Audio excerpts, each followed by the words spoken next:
Mungkin langsung aja ke to the point-nya. Sudah beredar diri dokter sudah mungkin seperti apa sih dok pada akhirnya membagi kabar bahagia ini ke khalayak ramai.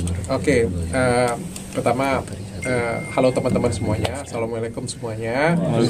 Udah lama banget aku nggak ngobrol dengan media, udah lama banget aku nggak kumpul dan ngomong di media seperti ini ya. Terakhir kali itu di hijab itu pun karena aku buka usaha sebenarnya. Aku sudah lama banget nggak kasih statement ya. Di sini aku kasih tahu bahwa sebenarnya sejak 2 tahun benar berita yang beredar, sejak 2 tahun yang lalu aku tuh sudah Islam, dan selama 2 tahun ini aku belajar Islam, dan sampai sekarang juga aku masih belajar tentang Islam. Ada beberapa hal yang membuat aku untuk sementara waktu selama 2 tahun ini memutuskan untuk menutupi. Sebenarnya dari awal itu aku diajarkan oleh Ustadz Dery dan dibimbing oleh Ustadz Felix Xiao. Mungkin beberapa kita sudah tahu, itu terlihat jelas lah ya. Dan aku meminta mereka berdua untuk merahasiakan hal ini. Ada beberapa alasan. Yang pertama, karena aku tidak ingin menyakiti hati orang lain. Karena bagaimanapun juga keluarga aku adalah keluarga non-muslim, aku harus menjaga perasaan mereka. Dan aku juga punya alasan tersendiri untuk lebih berhati-hati dalam bersikap, berbuat, dan lain sebagainya. Aku tidak ingin ketika aku masuk Islam, aku malah menyakiti orang lain, apalagi menyakiti keluargaku. Dan aku nggak mau itu banget ya. Karena itu menurutku adalah hal yang privat antara aku dengan Allah, dengan Tuhan ya. Jadi aku nggak mau ketika aku agama Islam, tapi malah nyakitin orang lain. Ya, menurutku itu tidak bijaksana. Yang kedua, aku tidak ingin dicap untuk mencari eksistensi terkenal karena Islam. Aku nggak mau. Aku bilang dengan Ustadz Felix Xiao itu sebenarnya ada di, aku nggak tahu ya, episode 1 atau episode 2, karena kemarin kita ada episode lagi. Aku ada ngomong dengan beliau itu 1 tahun yang lalu ya. 1 tahun yang lalu aku ngomong bahwa aku tidak ingin dikenal karena aku tuh Islam, karena aku mualaf, aku nggak mau. Aku pengen dikenal karena prestasi aku pengen dikenal karena karya aku pengen dikenal karena memang diriku. Dan agama itu adalah privat aku dengan Tuhan. Yang ketiga, aku pengen kasih edukasi ke masyarakat tentang agama Islam. Aku pengen ikut berdakwah, tapi dengan caraku. Aku kan bukan ustadz, ilmu keagamaanku juga rendah banget. Jadi aku pengen bikin acara dengan teman-teman, dan itu aku buktikan dengan karya. Jadi ini hasil selama 2 tahun yang aku lakukan. Jadi aku bikin podcast, dan podcastku juga konsepnya berbeda.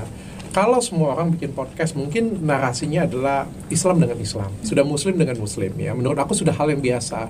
Dan aku pengen bikin satu POV di mana satu orangnya ini non Muslim dan ngeyel. Dan akulah yang akan menjadi orang yang ngeyel itu, yang akan bertanya dengan kekritisanku, pertanyaan dengan kebodohanku, pertanyaan dengan semua pertanyaan-pertanyaan yang liar ada di masyarakat aku tanyakan. Dan pada waktu itu Ustadz Felix dan teman-teman ustadzku yang lain itu semuanya support banget ya, semuanya support dan bimbing aku. Makanya aku bilang pada waktu download aku bikin tahun lalu itu adalah karya sebenarnya, itu adalah satu karya. Meskipun mungkin ada beberapa dari teman-teman meragukan atau dari teman-teman justru bilang wah ini malah melecehkan, menurut aku enggak ya. Mungkin justru karena program itulah orang-orang yang tidak mengenal Islam jadi lebih mengenal. Kan ada program-program tertentu. Mungkin ada teman-teman yang sudah Islam pengen belajar. Ada orang yang di luar sana yang belum kenal pengen belajar. Nah, aku pengen bikin forum seperti itu sebenarnya. Namun kan apa yang terjadi belakangan ini kan cukup nggak enak didengar ya. Dikatakan aku mencari nama atau apa, mencari uang atau apapun lah itu ya. Dan menurutku itu tidak baik dan tidak benar. Maka kemarin juga aku sudah diskusi dengan keluarga, minta izin juga dengan keluarga, dan akhirnya diizinkan. Dan menurutku ini adalah momen yang tepat untuk aku mengumumkan. Jadi sekali lagi mudah-mudahan ini nggak jadi fitnah lagi kemana-mana. Aku sudah belajar dan sudah Islam juga sejak 2 tahun yang lalu, bukan baru-baru ini. Dan itu juga sudah diaminkan dan sudah diperdengarkan juga oleh kedua guruku ya. Jadi ini nggak sepihak klaim ya. Dan mudah-mudahan aku terus ke depan bisa berkarya. Dok, persisnya kapan sih dok? Ini kan gini dok ya, khusus gini. Tak ingat aku. Gini dok, saya ucapin selamat ya. Terima kasih. Alhamdulillah. Pernyataan dokter kan mematahkan asumsi-asumsi yang bahkan dari rival dokter ya, yang merasa diri rival sih, ya kan. Dan juga mematahkan video yang foto yang ada di gereja waktu itu kan. Nah, sampai detik ini dokter kan masih dibilang apa ya dok, bukan mencari keuntungan tapi memain-mainkan gitu. Berpengaruh gak sih dok sama yang lagi istiqomahnya sekarang gitu? Kalau berpengaruh atau tidak, bagi aku tidak masalah. Pengaruh sih, pengaruh. Kalau ke bisnis itu sangat pengaruh. Ke diri aku pengaruh. Banyak komentar, buktinya kan banyak beberapa komentar-komentar jelek, orang berpandangan jelek ya. Tapi ke pribadi aku sendiri, ke perasaanku itu nggak pengaruh. Kalau ke perasaanku, alhamdulillah sejak aku banyak belajar, aku cukup bijaksana dan ngelihat ini sebagai ujian hidupku, sebagai kesempatan aku untuk naik kelas, jadi lebih baik lagi. Jadi kalau aku pribadi sih nggak ada masalah ya. Dan yang aku pengen tunjukkan di sini, ini adalah karyaku. Kalau kalian kemarin kan beberapa fitnah bilang mungkin mencari exit, mencari eksistensi, mencari uang. Aku sudah lakukan ini 2 tahun loh. Kalau aku pengen cari exit, mungkin 2 tahun yang lalu aku sudah umumkan. Kalau memang aku cari tenar, mungkin dari 2 tahun yang lalu sudah aku umumkan. Tapi kan ini enggak. Dan kalau misalnya, aku pun juga nggak ada niat sih sebenarnya untuk berbicara dengan media seperti ini ya. Karena nggak ada guna. Ini kan hubunganku dengan Tuhan ya. Nggak ada, aku mau ngomong di depan kamera, nggak juga urusanku sih sebenarnya, nggak ada masalah. Dan paling nggak aku bisa membuktikan dalam karya. Yang paling penting itu kan bisa kita nunjukin. Kalian Islam atau tidak kan, kalian tunjukin. Kalian sholat nggak? Kalian bersedekah nggak? Kalian kasih apa untuk agama kalian? Dan selama 2 tahun ini, bahkan sebelum aku mengumumkan, aku sudah kasih karya. Aku sudah podcast berapa banyak ustadz yang aku datangkan, berapa banyak yang paling enggak, aku nggak tahu ya, mungkin kalian bisa nilai, bermanfaat nggak untuk kalian. Aku bikin brand hijab. Bukan hijab dulu baru aku muslim kayak gitu ya. Aku bikin, karena apa? Aku pengen bikin karya. Aku pengen tunjukkan dulu karyaku. Bahwa inilah konsistensiku, inilah bentuk kekonsistensianku di agama Islam. Dok, alasannya apa sih dok kalau boleh tahu dulu awal kali terpanggil? Hidayahnya mungkin ketika waktu untuk masuk apa? Islam. Karena kan kita tahu kan dokter mungkin ketika di agama yang lama cukup taat. Enggak juga sih. Juga. Oke. Apa dok awalnya? Apa dok? Awalnya enggak sih. Sebenarnya aku ngerasa ada kekosongan aja ya. Jadi mungkin kalau aku bisa flashback balik ya, dulu tuh mungkin aku ngerasa aku sudah sempurna banget, aku sudah ada di puncak juga, aku sudah punya semuanya, aku punya klinik besar, aku punya skincare yang bagus, aku punya masyarakat juga sayang banget dengan aku punya keluarga yang luar biasa sempurna. Tapi aku ngerasa kayak semuanya itu karena aku yang hebat, karena aku yang luar biasa. Tapi aku ngerasa kayak ada yang kosong ya, kayak ada aku kehilangan tujuan hidupku lah. Aku ngerasa tujuan hidupku itu cuma dunia banget ya. Jadi karena kebetulan ada yang ngajarin, ada yang bimbing, itu yang cukup merubah hidup aku sih. Terutama program download tahun lalu sih. Program download tahun lalu itu merubah aku tuh jadi lebih kalem. Mudah-mudahan ya, aku nggak tahu ya, doakan ya. Tapi yang jelas setelah itu kan aku jadi klarifikasi aja aku males sih. Kalian kan cari aku terus kan, pengen tanya soal inilah, itulah. Aku aja malas ya untuk klarifikasi ya. Kalau menurut kalian seperti itu ya nggak apa-apa. Kalau ada yang bilang kemarin kan saham 20%, aku jawab juga percuma, memang nggak ada masalahnya, mau ngapa gitu punya. Kalau kalian tanya dengan aku lagi, apalagi fitnahanku, aku juga nggak tertarik untuk menjawab sih. Kalau memang itu yang pikiran kalian ya, aku nggak bisa jawab kayak gitu punya, aku nggak bisa ngomong. Tapi ya syukurnya ada hari inilah aku bisa menjelaskan untuk kalian semua. Dan nggak gampang aku bisa ada di posisi hari ini menjelaskan untuk kalian semua. Dok, respon keluarga sendiri seperti apa dok dengan keputusan dokter? Pada saat proses mualaf itu terjadinya di mana, di masjid di Palembang atau bisa di-spill dengan ya, surat mualafnya tidak dok? Untuk apa? Itu tuh pertanyaan paling konyol yang pernah saya dengar. Mana video apa itu namanya? Ada video syahadatnya. Aduh, itu jawaban yang, itu pertanyaan yang paling konyol yang pernah saya dengar. Saya tanya dengan kamu agama apa? Islam. Ada nggak video syahadat nih? Boleh nggak saya minta? Untuk apa? Emang kalau saya minta kamu jadi masuk surga? Apa kalau saya minta saya jadi masuk surga? Enggak. Ngapain kita meragukan seperti itu punya? Dan itu kan urusan kita masing-masing. Itu urusan saya. Biarkan itu menjadi urusan saya dengan Tuhan. Yang jelas saya lakukan itu dengan guru saya. Dan kemarin juga kan kita sudah ngobrol sama-sama ya semuanya ya. Jadi aku lakukan itu di Palembang. Dan proses belajar sih, sampai hari ini juga aku proses belajar. Itu Kalau kamu tanya sertifikat, aku kemarin ditandatangani sertifikat dikasih ke aku, cuma aku nggak tertarik juga dengan sertifikat itu. Aku ngomong dengan Ustadz Dery, bagi aku nggak penting.